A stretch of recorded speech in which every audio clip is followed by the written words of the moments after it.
নমস্কার।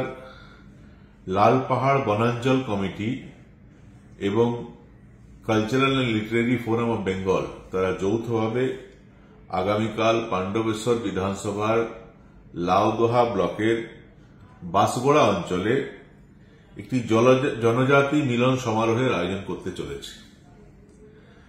কাল থেকেই খবর পাচ্ছি যে শাসক দল আমাদের যে আদিবাসী ভাই বোনেরা আছেন যারা এর সঙ্গে যুক্ত তাদের উপর প্রেসার ক্রিয়েট করছে যে তারা যেন এই অনুষ্ঠানে না যান বা যারা উদ্যোক্তা তারা এই ধরনের অনুষ্ঠান যেন না করেন।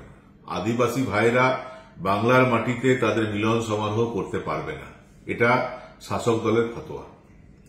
এবং তারা বলছেন যে তাদের কথা যদি না শোনা হয় তাহলে তারা যে বিভিন্ন ছোটখাটো ফ্যাক্টরিতে কাজ করেন, মহিলারা বিভিন্ন জায়গায় কাজ করেন, কাউকে দূরে দূরে ট্রান্সফার করে দেওয়া হবে, কাউকে কাজ থেকে বসিয়ে দেওয়া হবে। আমরা পশ্চিম বর্ধমানের জেলা শাসককে অনুরোধ করব যে আপনি এই ব্যাপারটি দেখুন। মাননীয় পুলিশ কমিশনারকে অনুরোধ করব যে গণতান্ত্রিক পরিবেশ যেন বজায় থাকে সেটা দেখুন। এটা মেনে নেওয়া যায় না। স্বাধীন দেশে জনজাতি গোষ্ঠী তারা যদি নিজের কালচার নিয়ে কাজ করতে চায় সেটা আটকে দেওয়া হবে।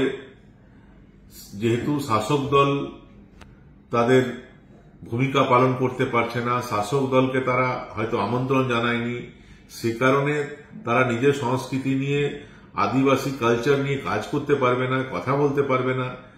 আর যদি কেউ করার চেষ্টা করে তাকে কাজ থেকে বসিয়ে দেওয়া হবে, তার জন্য তাকে ভুগতে হবে। এটা মেনে নেওয়া যায় না।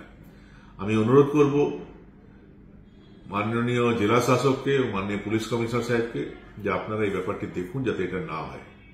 আর শাসক দলকে বলি যে অনেক অত্যাচার করেছেন 2021-এর পর থেকে, এগুলো এবার বন্ধ করুন। আর যদি বন্ধ না করেন অনুষ্ঠান তো কাল হবেই, একজন ব্যক্তিকে, একজন আদিবাসী ভাইকেও যদি ডিস্টার্ব করার চেষ্টা করেছেন ভয়ঙ্কর পরিণতি কিন্তু আপনাদেরকে ভুগতে হবে।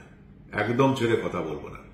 আমাদের উপর অনেক কিছু করেছেন, আমরা বরদাস্ত করেছি, কিন্তু আমাদের আদিবাসী ভাইরা বোনেরা তারা যদি সংগঠিত হয়, তাদের নিজের যে সংস্কৃতি সে সংস্কৃতি নিয়ে তারা যদি চর্চা করে, সংস্কৃতিকে বজায় রাখার জন্য চেষ্টা করে, সব তো কেড়ে নিয়েছেন। তাদের জল জঙ্গল জমির অধিকার সবটাই তো কেড়ে নিয়েছেন।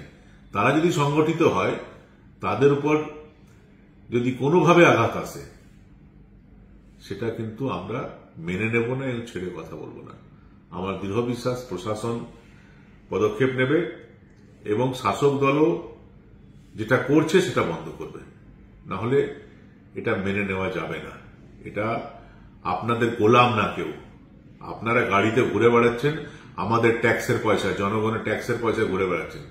নিজেকে রাজা মহারাজা আর বাংলার মানুষকে, পাণ্ডবেশ্বরের মানুষকে, আসানসোলের মানুষকে, গরিব খেটে খাওয়া মানুষকে আপনাদের প্রজা ভাববেন না। কেউ আপনাদের প্রজা না, আর আপনারা রাজা না।